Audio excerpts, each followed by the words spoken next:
Hello, folks, and welcome to another series of Sales Haven Insights. Today, we have the pleasure of Scott Ingram joining us. Scott is the account director for Relationship One, which is a professional services company based in the States, and he is also the founder and host of Sales Success Media. Scott, how are you today? I'm great, Kenny. Thanks for having me. Good to be with you. Brilliant. Listen, thank you very, very much for joining us. It's currently 6:30 p.m. here. What time do we have where you are? Yeah, about 12:30. So 6 hours pre Guinness looks like. Yeah. Scott's on the coffee, and I'm on the Guinness. So true Irish style there. So yeah, Scott. Listen, thank you very, very much for joining us. The whole purpose of bringing someone like yourself on board to discuss sales with us is you've been doing something similar to what I've been doing here in Northern Ireland. You're interviewing a lot of salespeople. You're in the sales game yourself. Um, and you set up the organization that you set up to host podcasts and talk to experienced sales professionals. So I really wanted to drill in today to what you're going through and you're currently in sales, what you've seen in sales, and how the guys here in Northern Ireland could potentially learn some excellent advice and skill set from you today. So we're going to jump straight in with the first question. First question, Scott. Tell us about three sales challenges that you faced in sales, or three sales challenges that you typically see when people are selling. Yeah, good question. I think the first is the biggest kind of broad strokes challenge is sales today is challenging because of the experience that we all have in there's just so much. There are so many channels. There are so many things and projects that we're all working on. And obviously that's what's happening with our buyers, right? They have all kinds of things coming at them. They have more and more responsibilities and things that they're being measured on. So to break through all of that noise is probably the hardest part, and not just breaking through, not just getting that initial bit of attention, but holding that attention and maintaining that attention all the way through an entire deal cycle, where you're probably going to need to get the attention of even more people in order to get that particular opportunity across the line. Right. I think the second thing is sales is just a hard game. This is not something that is easy. And so having a really great mindset and finding ways to just stay above the fray, trying not to ride that emotional roller coaster that sales can be, right? Because you can get really, really high, you can get really, really low. Yeah. And you've got to find some ways to kind of disassociate yourself from that part of it, so that you just are able to consistently do the things that you need to consistently do, right? We know Yeah. what those activities are, and it's hard when you're not in hmm the right headspace, Completely.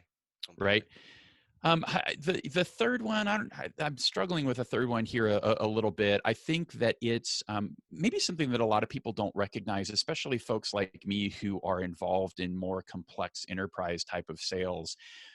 Most sales today is not a solo act. This is not something that I do by myself.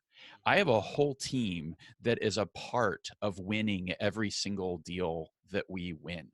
So whether it's, in my case, I work for a professional services company. So essentially I'm selling people, right? I'm selling their expertise and their capabilities and what they're able to deliver and help, how they're able to help impact the organizations that we're working with, which tend to be very, very large public companies here in the U.S. That if I started name dropping my clients, you would recognize many of the Yeah. names. And it's really recognizing that you have to be good at not just managing all of the stakeholders on your buyer's team, you need to be good at managing the stakeholders on your team. So if you're selling a product, maybe a more technical product, and you have a solutions consultant or a solutions engineer, or you have customer success counterparts, or when we get deeper into the deal and we've got to work through red lines and the legal parts of things and the procurement elements, there's a lot of different parts of the organization that you need to pull from. And again, I think too often we don't think about that. We don't think about how important those relationships are and how we need to be positioning those people and setting them up and making the introductions in the right way, in the way that we're facilitating that deal. You know, I joke a lot, and it really shows when I work on some of my podcast projects and some of my book projects and other things that I do in my spare time. And I'm like a professional cat herder. And that's really what you have to be, right? There's so many moving parts. Everybody's running every which way. And we've got to find ways to get kind of everybody pointed in the same direction and go and running at the same speed together to make all of this happen. And again, I think it's just something that we don't think about enough, that we need to leverage all of these things. And another really, really important thing I didn't call out, and I need to, is how do you leverage your executives, right? When you're working on a really big deal, I've got to instill confidence with my buyer and with their executives that we're actually going to be able to deliver on all of this. And one of the best ways I can do that is maybe I bring my CEO into the call, or maybe I bring a senior counterpart. So if I'm selling to a CMO, maybe I bring my CMO into that conversation just to be able to speak peer to peer, somebody who knows them, knows their world, and can give them, again, that feeling of confidence and trust that it's not just Scott that knows what he's doing here as he's working this deal. His whole team has got it together, and we trust them to deliver what they say they're going to be able to deliver. Yeah, completely. I mean, in most instances, sales professionals think, oh, you know, and they hear it all the time. Wow, people buy off people, and I'm a people person, and people are going to buy off me. And that's okay. That's okay for the initial stages. But once that person shows a bit of interest, once this buyer shows a bit of interest, you're completely right in terms of you've got all of these interpersonal relationships within the business that you need to manage. And again, if I go back to my experience and I look at you know what I've treated maybe some people like in business before I realized what it really was. You know, I just seen them as another person, another number, another person employed by the company. But in actual fact, they are a person. They have emotion. They have feelings. They, you know, they have likes. They have dislikes. They have hobbies. You know, so they are just another buyer within your business essentially. So, and that's a really, really good point. I think a lot of people miss that on. I'm going to reverse engineer this. If we look at your previous challenges there, so the one about being found or being heard amongst the activity, um, how would you overcome that? What do you find people are doing that's to overcome the challenge of you know just being the same as everybody else? Because Yeah. essentially that's how most salespeople feel. They feel, oh, my business is the same as this business, Mhm. and how am I going to battle against them? So, what would you say to the sales professionals going through that? So here's the way that I think you have to think about it. And you know, in my Sales Success Stories podcast, I mean, I only interview individual contributors who are either the number one top performer, or they're in the top 1% of performers in sales. And one of the things that they're very good at that you don't really see on the surface is they're good at disqualifying. They're good at figuring out really fast when something's not a fit. And they're not going to invest a bunch of energy in that because they're not going to win that deal. Right. So I think it's really about picking your shots, right? Really getting focused. And I'm a huge, huge believer in quality over quantity. I really think that you've got to get super dialed into what is my ideal buyer? What do they look like? And that's going to take some research, right? You're going to have to kind of figure out the right companies, the right executives, or whoever you're selling to in those organizations, doing the research around them, and then targeting that specifically. Because what I don't think really works anymore is anything that's spray and pray, anything that's just this massive, I'm going to hit thousands of people with an undifferentiated message and hope that a couple fall through to the bottom. One, I think that poisons your brand, right? Both you individually and for your entire company, right? Even if you do have some success in that, and let's say everybody says, oh, 1%, you're not even going to get 1% with that type of an approach, right? You're going to get a fraction of a percent, which means for 99+%, you've alienated them and pissed them off and irritated them and built ill will in the community.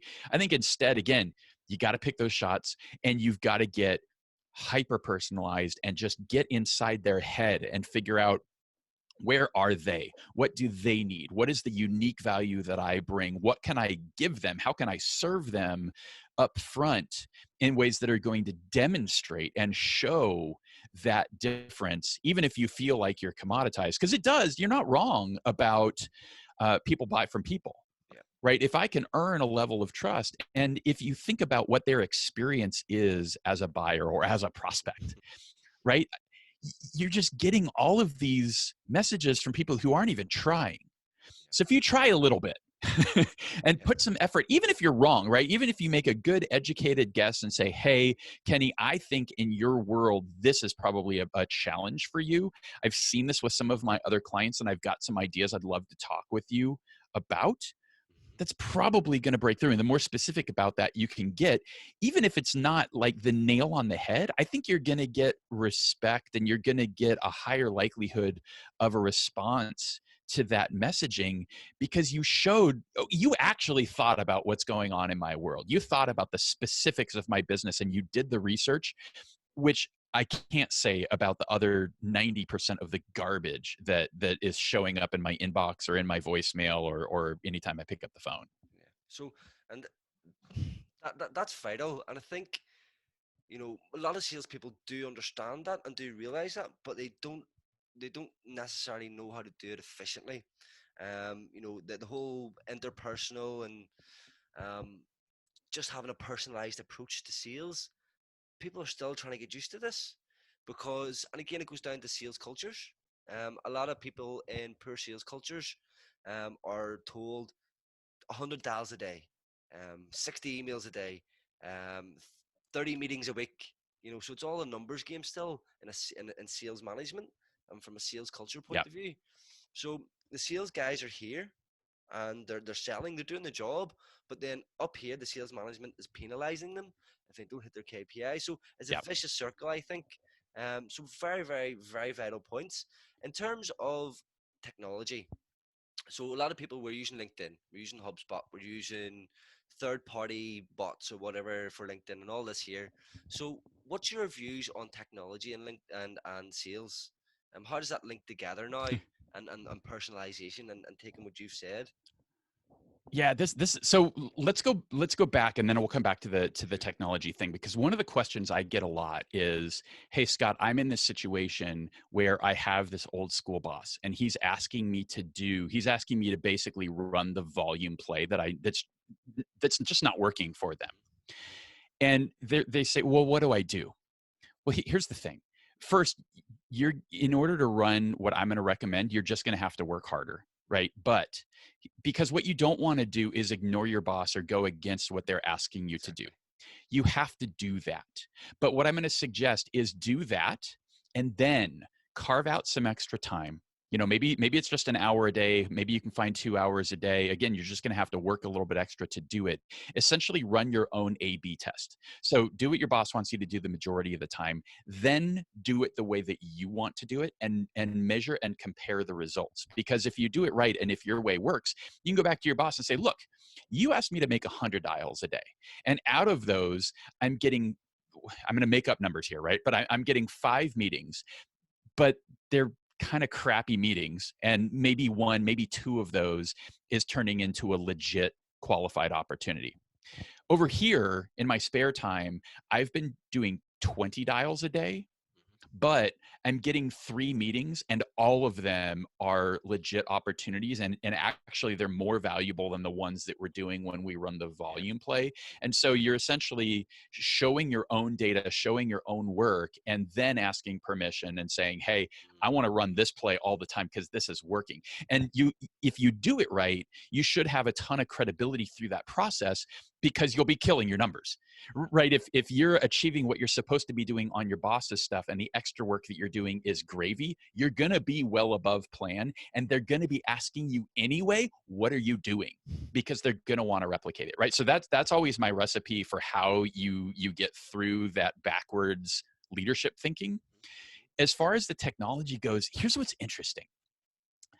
I thought going into all of these sales success interviews that the people I interviewed would have these amazing, super dialed in sales tech stacks. Like they had like 8 tools and it's all integrated. And it's just this like piece of magic wizardry. I find the exact opposite. The most common statement I get is like, yeah, Scott, I use LinkedIn, email, my calendar, and a notebook. That is the most common tech stack for a top performer. So technology is not the answer, right? There's certain ways that it can help. What you have to do is create some boundaries. So the point you made earlier about how do you get to a place where you're not just spending all of your time researching, you limit it. And I'd have to go back. There's a good clip from one of the SDRs that I interviewed a while back where he had, I know 5 was a big part of his system, but it's basically just spend 5 minutes, limit yourself and say, okay, I'm going to spend 5 minutes researching this account and these 2 or 3 stakeholders. And so maybe it was a 5. I feel like it was a 5 by 5. So it was 5 minutes of research and then 5 minutes of message crafting. Right. So let me figure out who you are, and then let me figure out what it is that's likely to resonate with you and what you're going to care about, and draft sort of that initial email. And then from there, it's just recognizing this is going to take more than one touch, right? You might get lucky on the first one, but that work, you get to use it over and over again. You don't have to go re-research it every time. You can go back to that original piece that you created. And now that you're just referencing it and pointing to it in different ways, or maybe you come up with 5 ideas that might be relevant to that account. Don't use all 5 on your first blast. Like that's crazy. Use 1 or 2 and save the other stuff so that you can go back and keep adding value and adding unique ideas and perspective, and limit how much time is getting taken up from this and just set some boundaries around it. Yeah, beautiful. That's absolutely fantastic insight there, and it's something that I've thought about often. It's a process that I follow. I spend a little bit more researching. I'm going to call myself a professional stalker.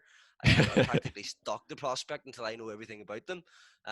But this is the process, and people do need to adopt this. And technology, people, sales reps particularly, are always led down the path to believe the technology is going to change how they sell and it's going to improve how they sell.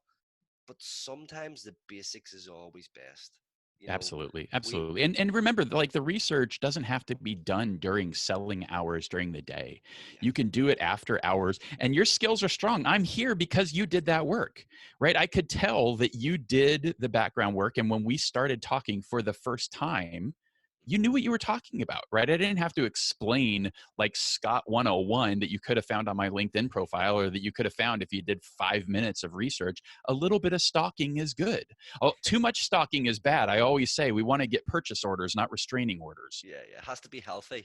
That's right. That's right. That's right. But the right amount of research like that is really flattering, right? If you took the time, if I have a podcast, listen to my freaking podcast. If I was on a webinar, watch the webinar, right? If I wrote an article, read the article. That means a lot, and people like feedback on that stuff that they're putting out there. 100%, 100%. Couldn't agree more.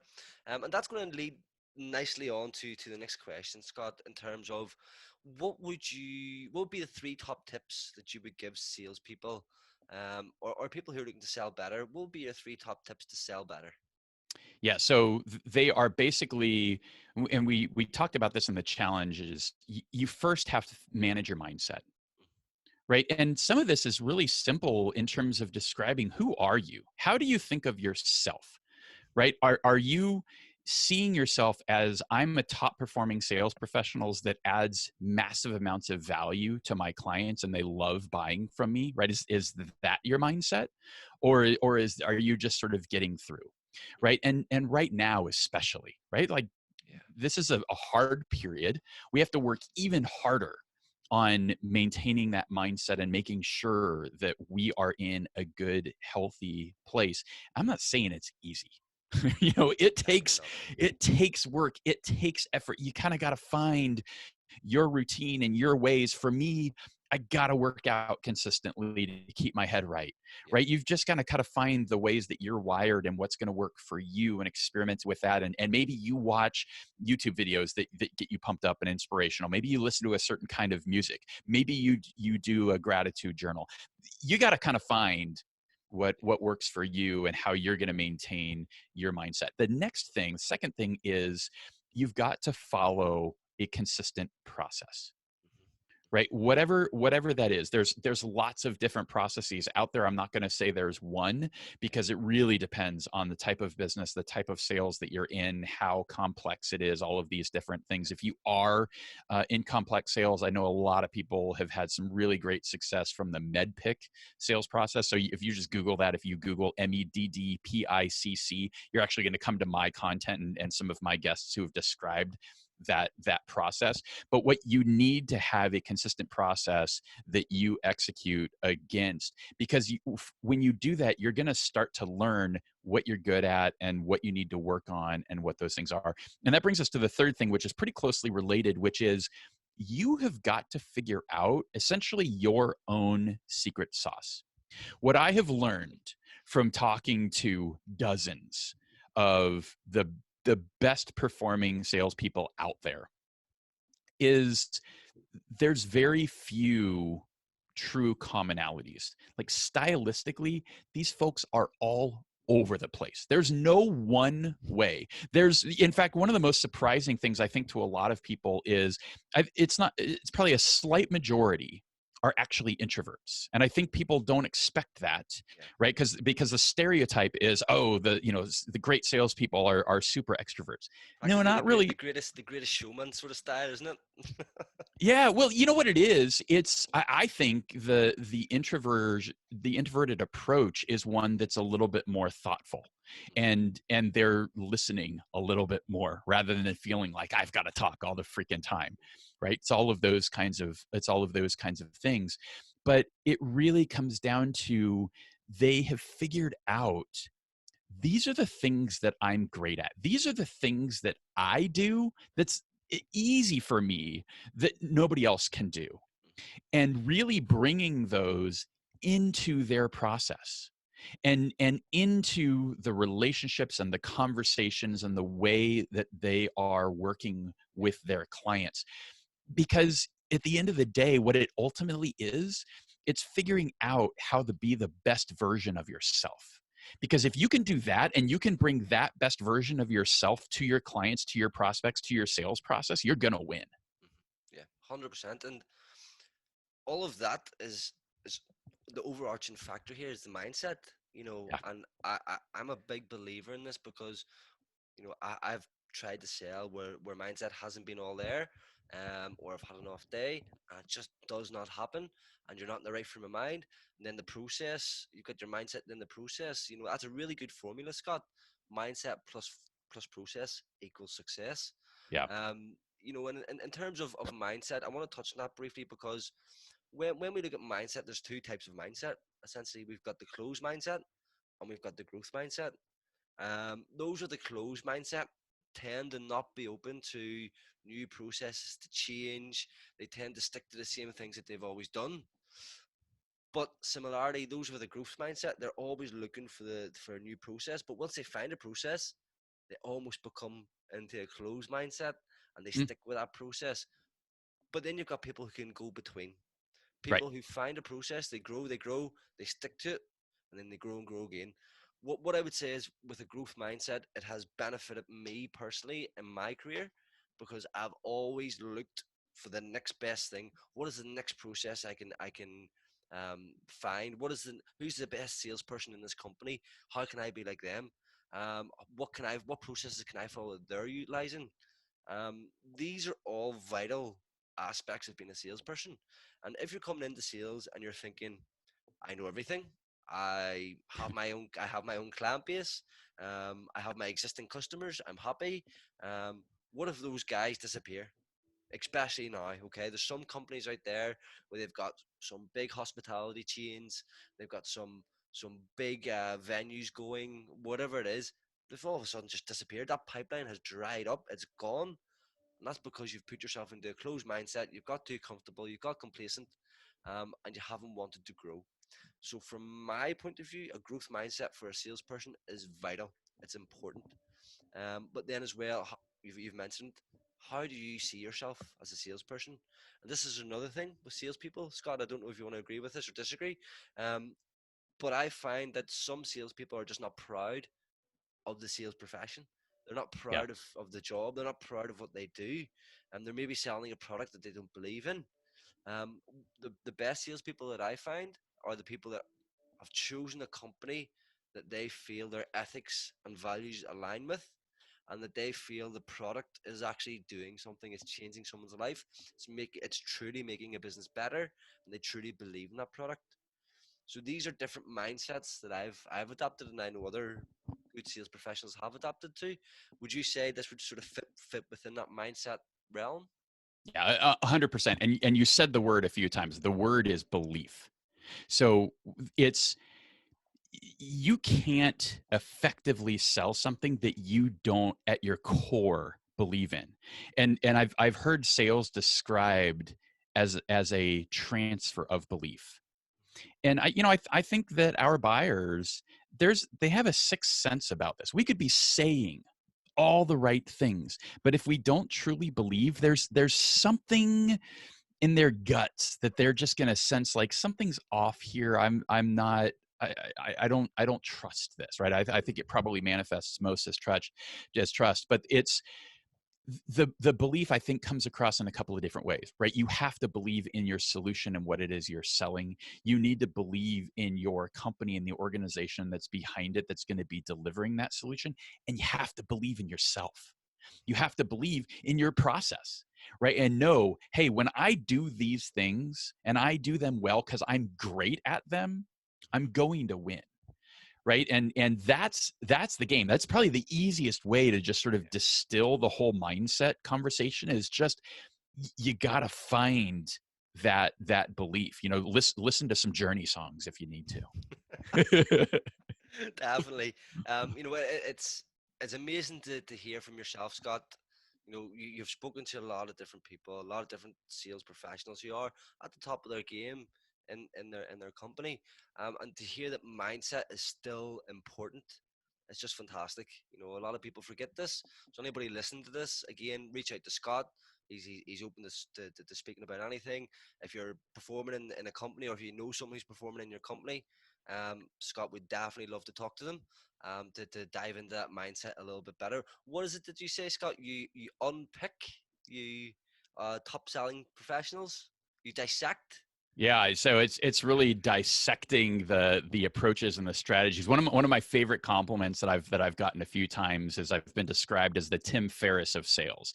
So I I like like that. to go super deep, right? And for me, I'm just really curious and fascinated by this stuff. So I like to just sort of continue to peel the onion back to get at the core of, okay, what's really driving this? What's underlying all of this success and all of this performance that's generating such all of these great results? Because to me, that's where we learn the most. I mean, you and I were talking before we got started recording here about the reason I started this whole thing is I can't tell you how many sales books I've read over time, but it was that recognition of, not to devalue the content of those books, but everybody that's writing them for the most part probably hasn't had a quota in some number of decades. And I wanted to get to what is working right now and what are the very best people actually doing, and the ones that don't have any sort of vested interest behind talking about what's working for them, because they're not trying to sell a book, they're not trying to sell a keynote speech, they're not trying to sell some sort of training. They're just talking about what's working in what they're selling, which is probably very different than selling training or any of these other things. To be fair, these guys they have a mortgage, they have bills, they have a family. They top We're selling living sales it. We're professional. living Yeah, it. yeah. They're here right now. So I think what you're doing, Scott, is absolutely fantastic. It's one of the reasons why I brought you on. And this would nicely lead into the next question, actually. Um, if you look at sales professionals, maybe the people that you've interviewed, maybe from your own experience, what would you change about sales? What would you change about the way that people are selling today? So what I have realized and recognized, again, having done dozens of these interviews, is the stereotypes, like what we think the Hmm. best top performers in sales are like, is not true at all. And it's not what you see in the movies. And in fact, it was even, I thought of myself as pretty enlightened about these people, right? And even my own ideas basically got smashed because I had seen folks who, they're like, I gotta be number one. They'll do anything to get the deal. They'll run over their grandmother and shove her into the alley if that means that they're gonna get the deal. And you know what? The reality is not that at all. In fact, what I have seen is that the very best care the very most, right? They're less worried about closing the deal and the commission check, and they're more worried about the experience and the results that their clients are going to get. Because if you do that right, all the commission and being number one, that stuff takes care of itself. So the thing that I would change is continuing to dispel that stereotype and help people understand that the very best salespeople are servant leaders, right? We are working to serve our clients and to help them get the things that they want. I think it was Zig Ziglar who said, you'll get everything you want in life if you help enough other people get what they want. That's the game. That really is what extraordinary levels of sales performance really is. It's helping other people get what they want. Because when you do, you close your deals, you get your big commission checks, you become number one, you go to President's Club, you go on extravagant trips, and you get all of the benefits that come from this. You don't get the benefits if that's all you're focused on, because you won't get there. If you're worried about yourself, it won't happen. You've got to put your clients first. You've got to think about your company. I had a great conversation. Carson Hetty at Microsoft is an interview I did a while ago, and he talked about you have to kind of balance the pyramid. And at the three corners, you have your client, you have your company, and you have yourself, Hmm. right? So you don't want it to get way out of whack. Like, I'm not going to give my deal away. That's not good for me. That's not good for my company, Not at all. right? I've got to preserve my margins so that my company can be healthy and so I can be paid properly, Hmm. right? Yes. But that also serves the client, right? If we're a healthy company, we're a healthy organization, I've got a healthy mindset because I'm not worried about feeding my kids tomorrow, Hmm. Hmm. right? I'm going to be able to serve you better. So you've got to find that right balance. It's not just giving it all away. But I think that's a really helpful way to sort of think about that. Think about being a servant leader, but you've got to serve everybody and not forget about yourself in that process too. Yeah, I think totally right, completely right in what you're saying, Scott. In terms of there's still a lot of salespeople out there who are chasing the quick buck, who just want to get, it's this production line of get them in, get them out, get them in, get them out, and they're not serving. What one of my sort of processes, my systems that I use is when I'm going into a new industry, when I'm looking at a new prospect, I literally become that prospect. I literally Yes. like Yeah. I've So good. sold into the HR industry. I've sold into the C level, C suite, all of that. I literally research what it's like to be a CEO. I research what it's like to be a HR director or whatever that their executive is, so that I understand, I truly understand what that person is going through, what their true pain is. And when I'm talking to them, they're like, this guy knows, he knows what he's talking about. Yeah. I trust this guy because he understands what I'm going through. And as well as serving, you have to be a trusted advisor. Yeah. I think that's one of the things that I would change in terms of how people are selling today. They're people are still selling. I Hmm. think that they're Yeah. selling, Yeah. but they're not serving and they're not being advisors. Um, Good salespeople, some of the time, I would say, have maybe turned down some big deals Oh, of course. Yeah. If it's not going to be the because, right fit, if you're not going to be successful, yeah, yeah, that's not. Here's the thing. I believe in karma in sales. Right? Because imagine this. Imagine that you pushed a deal really hard that just wasn't the right fit. And well, let me say it more bluntly. You screwed somebody. Yep, completely. I promise you, the guy that you screwed is going to show up out of nowhere years from now when you're working on the biggest deal of your life. And he's going to go, "Oh, I remember Scott. We're not working with them." Yeah, Right? But the opposite is true also. Right? If you were the one that walked away, or you otherwise did the right thing and really served that customer, because again, the world is small. We change jobs more frequently than ever before. So, now that person who was a manager in that organization that you helped before is now a vice president, or is now the CEO, and now you're working on the biggest deal ever, and they remember yeah, Scott took care of me.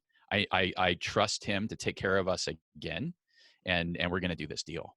So yeah, what comes around goes around, man. yeah. Completely agree. That's amazing because I've thought about this often myself, and there's other people that I speak to on a regular basis.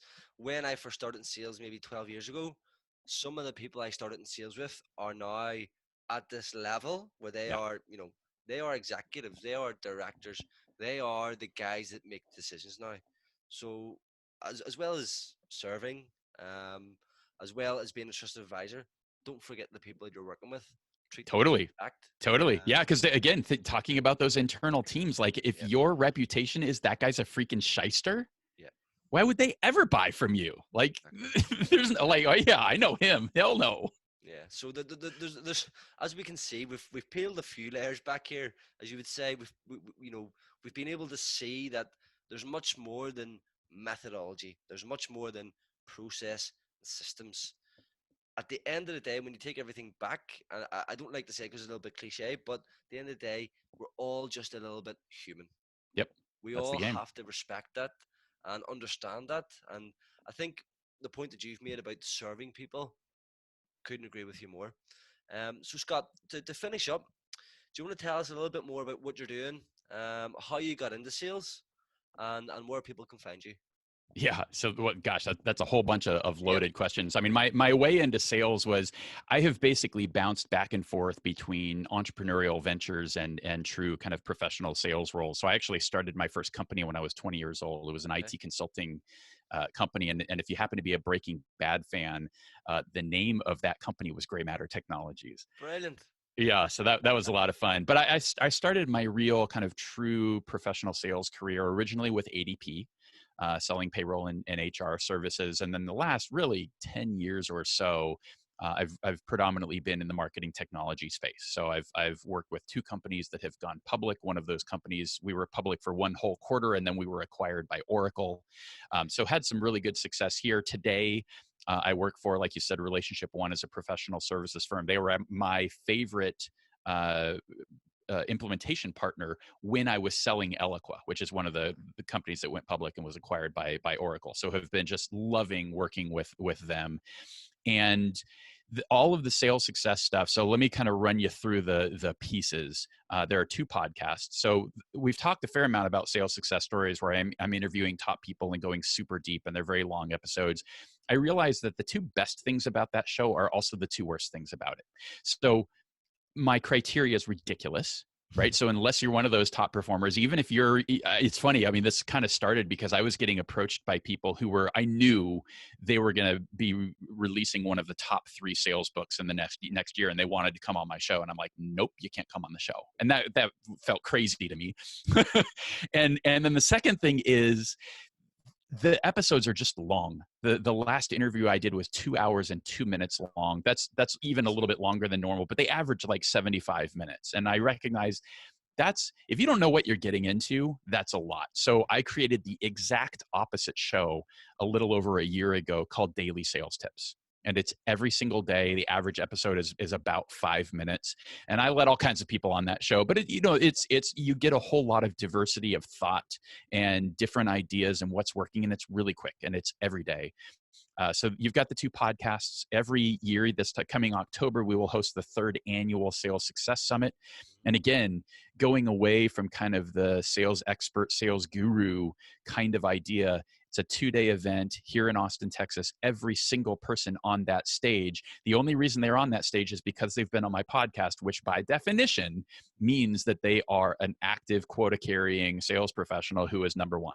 And it's really about learning from the best in a really intimate environment where the presentations are important, of course, but it's also just all of the sidebar conversations and dinner and all the other things that we do to build relationships, to build communities, to help people find mentors and people that are going to help them break through and get to the next level. And then we're doing books and other things like that. So the easiest thing to do, the best thing to do, actually, I'm going to ask you to do two things. So if you listen to podcasts, if you open your podcast app right now and just do a search for Scott Ingram and subscribe to both of those podcasts and just check them out, see if they're a good fit for you.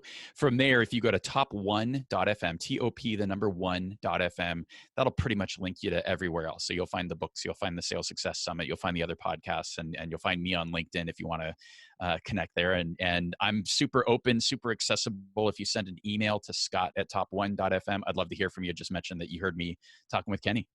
Brilliant. Brilliant. Scott, listen, thank you very, very much for that insight. You've been so insightful. And I don't know, do you get interviewed yourself often? A fair amount. It's fun to be on the other side because what doesn't happen on my show is I absorb all of this knowledge, but I just ask the questions. I don't get a lot of time to. I don't have a lot of opportunity on my own show to sort of distill these really important themes and the things that I see universally across all of these folks. So it's always just a lot of fun to kind of talk about and think about what really are kind of the ingredients of true sales success. Accent. Well, Scott, from the people in Northern Ireland, we do appreciate your time. So thank you very, very much for giving us this time today and giving us your sales haven insights. My pleasure. Thanks for having me. Thanks, Scott. Bye. See ya.